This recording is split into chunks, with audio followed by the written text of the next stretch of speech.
The year is 451 CE, and the Roman Empire, once the undisputed master of the known world, stands on the brink of collapse. For decades, barbarian tribes have pressed against its borders, carving out kingdoms from what were once proud Roman provinces. But now, a threat unlike any before emerges from the steppes of Central Asia. Attila, king of the Huns, has united the nomadic horsemen into a devastating war machine, and his eyes are set on the heart of Western civilization. The stage is set for one of history's most consequential battles, a clash that will determine the fate of Europe itself. This is the story of the Battle of Chalons, also known as the Battle of the Catalonian Plains, where the destiny of the Western world hung in the balance.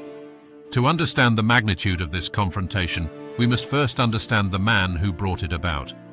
Attila the Hun was not merely a barbarian warlord.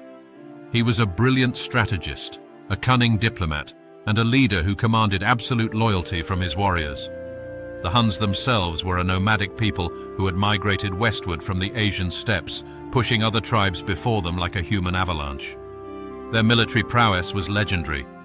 Hunnic warriors were born in the saddle, capable of firing arrows with deadly accuracy while riding at full gallop.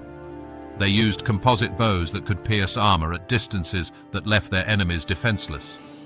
Their tactics emphasized speed, mobility, and psychological warfare. They would appear without warning, devastate their targets, and vanish before organized resistance could form.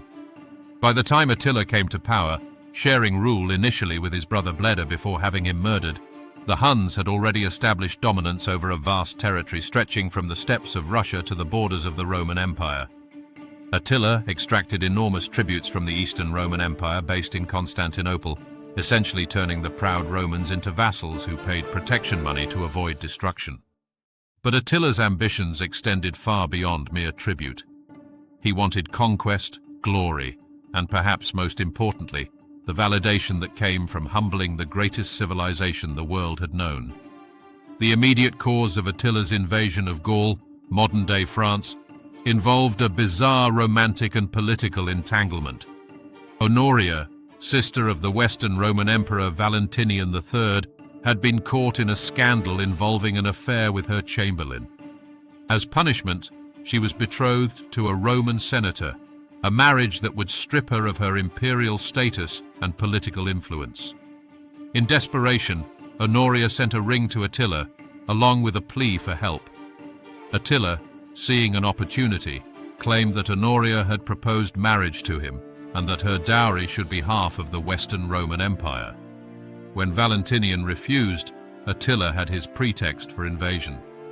But the political situation was far more complex than a simple marriage dispute.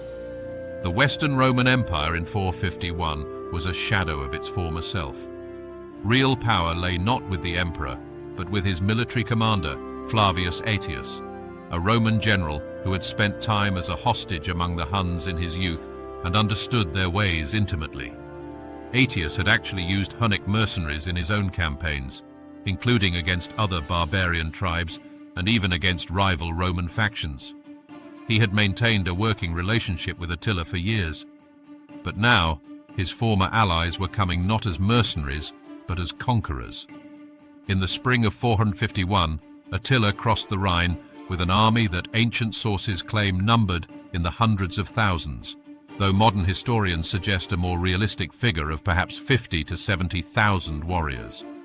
Regardless of the exact number, it was a massive force, and it included not just Huns, but also Gepids, Ostrogoths, Rugians, Styrians, Herulls, Thuringians, Alans, and other tribes who had been conquered by or allied with the Huns. This was not simply a Hunnic invasion, but a coalition of peoples united under Attila's leadership. The Hunnic army swept through Gaul like a scourge. City after city fell to their assault. Metz was sacked and burned. Reims, Mainz, Strasbourg, and Cologne suffered similar fates. The Huns seemed unstoppable, and panic spread before them. Refugees fled westward with tales of horror and destruction. The city of Orléans, a strategic location on the Loire River, came under siege. If Orléans fell, the road to the heart of Gaul would lie open. Aetius faced an impossible situation. The regular Roman army was too weak to face the Huns alone. The legions that had once conquered the known world were now depleted, underfunded, and scattered. But Aetius was nothing if not resourceful. He turned to the very barbarian tribes that had settled in former Roman territories, appealing to their self-interest. If Attila conquered Gaul, none of them would be safe. The most crucial alliance he forged was with the Visigoths, a Germanic people who had established a kingdom in southwestern Gaul with its capital at Toulouse. The Visigothic king, Theodoric III, was initially reluctant to join forces with Rome. The Visigoths had their own history of conflict with the empire, having sacked Rome itself under Alaric just 40 years earlier. But Aetius, through a combination of diplomacy and dire warnings about the Hunnic threat, convinced Theodoric that this was a fight for survival. If the Huns were not stopped, the Visigothic kingdom would be next. Theodoric agreed to join the coalition, bringing with him a substantial army, including his sons Thorismund and Theodoric II. Aetius assembled a coalition that mirrored Attila's in its diversity.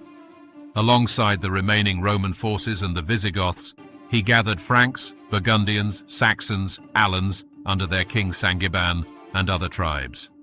It was an army of former enemies united by necessity, a fragile alliance held together by the recognition that they faced an existential threat.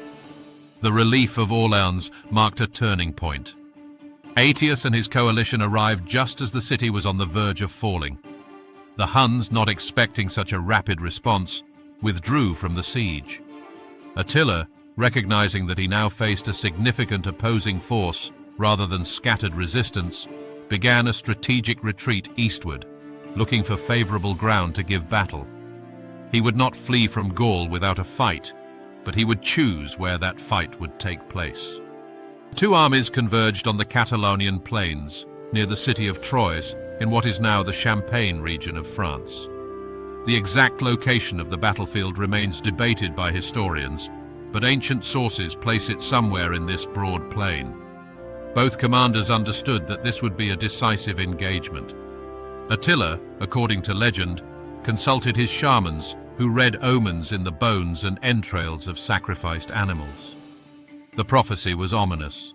A great leader would die in the coming battle, but the Huns would not be victorious.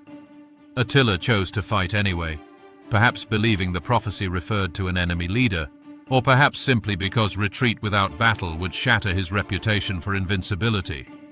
The battle began in the afternoon, an unusual time that suggests the armies encountered each other unexpectedly or that negotiations had delayed the engagement.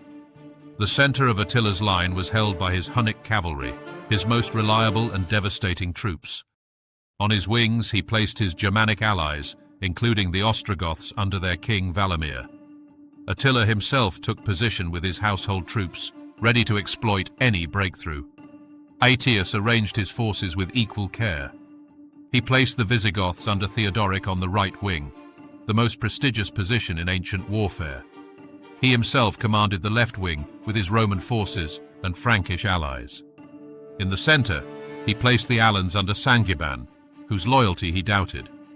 By putting them in the center, Aetius ensured they could not easily flee and would be supported on both sides by more reliable troops. It was a calculated risk that demonstrated Aetius's understanding of both military tactics and human nature. The battle opened with a struggle for a ridge or hill that dominated the battlefield. Both sides recognized its tactical importance. High ground would provide a significant advantage, allowing better visibility and making cavalry charges more effective. The Romans and their allies reached the crest first, a crucial early victory that would shape the entire engagement. From this elevated position, they could better withstand the Hunnic cavalry charges that were Attila's primary weapon. What followed was a massive, chaotic melee involving tens of thousands of warriors. The Hunnic cavalry, despite their fearsome reputation, found themselves unable to break the coalition lines. The Visigoths on the right wing fought with particular ferocity, driving back the Ostrogoths and other Germanic tribes fighting for Attila. In the center, the Alans held their ground, perhaps motivated by the knowledge that retreat was impossible with allied forces on both sides. The fighting was brutal and personal. This was not a battle of distant archery and maneuvering, but close-quarters combat with swords, spears, and axes. Ancient sources describe the carnage in vivid terms, speaking of a stream on the battlefield that ran red with blood, of the wounded crawling over piles of the dead, of the air thick with dust and the screams of dying men and horses. The historian Jordanes, writing a century later but drawing on earlier accounts, claimed that 165,000 men died that day, though this figure is almost certainly exaggerated. Modern estimates suggest casualties in the tens of thousands, still an enormous loss of life. The turning point came with a tragedy for the coalition. King Theodoric of the Visigoths, fighting in the thick of battle despite his advanced age, was struck down. Some accounts say he was thrown from his horse and trampled in the chaos. Others suggest he was killed by a spear thrown by an Ostrogoth named Aetius. Regardless of how he died, the death of their king sent a wave of grief and rage through the Visigothic ranks.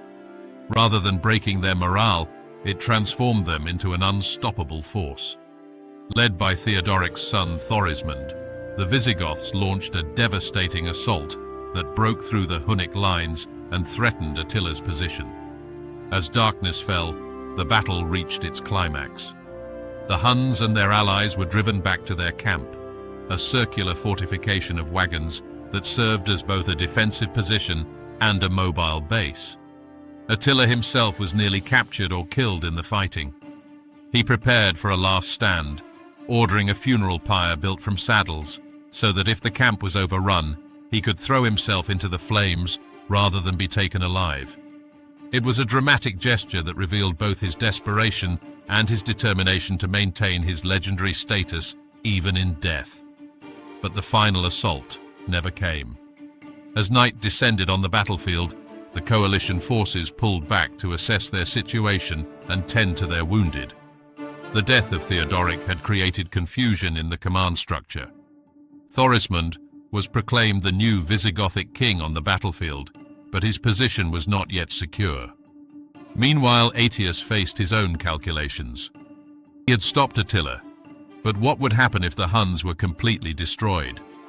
The balance of power that had allowed him to maintain control in the Western Empire depended on playing various factions against each other.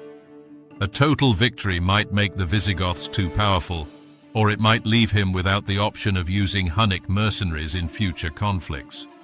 When dawn broke, both armies remained in position, but neither resumed the attack. Attila kept his forces within the wagon fort, expecting another assault. The coalition surrounded the camp, but did not attack. According to some sources, Aetius actively discouraged Thorismund from pressing the attack, suggesting that the new king should return to Toulouse quickly to secure his throne against potential rivals among his brothers. Whether this was genuine advice or a calculated move to preserve Attila as a future counterweight to Visigothic power remains debated by historians. After several days of standoff, Attila began a careful withdrawal, taking his army back across the Rhine and out of Gaul. He had been stopped, but not destroyed. His army remained intact, and his reputation, though damaged, was not shattered. The coalition did not pursue aggressively, and the various contingents dispersed to their own territories. The immediate threat to Gaul had been averted, but the war was not over. The following year, in 452, Attila invaded Italy, perhaps seeking to restore his prestige after the setback at Chalons. He sacked several cities in northern Italy, including Aquileia, which was destroyed so thoroughly that survivors fled to the lagoons and founded what would eventually become Venice. But disease, supply problems, and the arrival of reinforcements from the Eastern Roman Empire forced Attila to withdraw once again. He died in 453 on his wedding night to a young bride named Ildiko, either from a nosebleed that caused him to choke on his own blood, or possibly from assassination. With his death, the Hunnic Empire rapidly disintegrated as subject peoples rebelled and Attila's sons fought among themselves for supremacy. The Battle of Chalons stands as one of history's most significant engagements, though its importance has sometimes been overstated. The 18th century historian Edward Gibbon called it one of the 15 decisive battles of world history, arguing that it saved Western civilization from barbarism. This interpretation is dramatic but oversimplified. The Roman Empire in the West was already in terminal decline, and it would fall just 25 years later in 476. The barbarian kingdoms that replaced it, including the Visigoths who fought at Chalons, would become the foundation of medieval Europe. What the battle truly accomplished was preventing the Huns from establishing a permanent empire in Western Europe. Had Attila conquered Gaul and Italy, the cultural and political development of Europe would have taken a radically different path. The synthesis of Roman, Christian, and Germanic elements that characterized medieval European civilization might never have occurred. In this sense, Chalons was indeed decisive, not because it saved Rome, which was already doomed, but because it determined which peoples and cultures would shape the post-Roman world. The battle also demonstrated the effectiveness of coalition warfare and the importance of leadership in desperate circumstances. Aetius, despite limited resources, managed to unite former enemies against a common threat. His diplomatic skills were as important as his military tactics. Similarly, the willingness of leaders like Theodoric to set aside old grievances for the greater good proved crucial. These lessons about alliance building and collective security would resonate throughout history. For Attila, Chalons represented the limit of Hunnic expansion and the beginning of the end for his empire. He had built a realm based on military conquest and the extraction of tribute, but such empires are inherently unstable. They require constant victories to maintain the loyalty of followers and the fear of enemies. A significant defeat, even one that did not destroy his army, undermined the aura of invincibility that was essential to his power.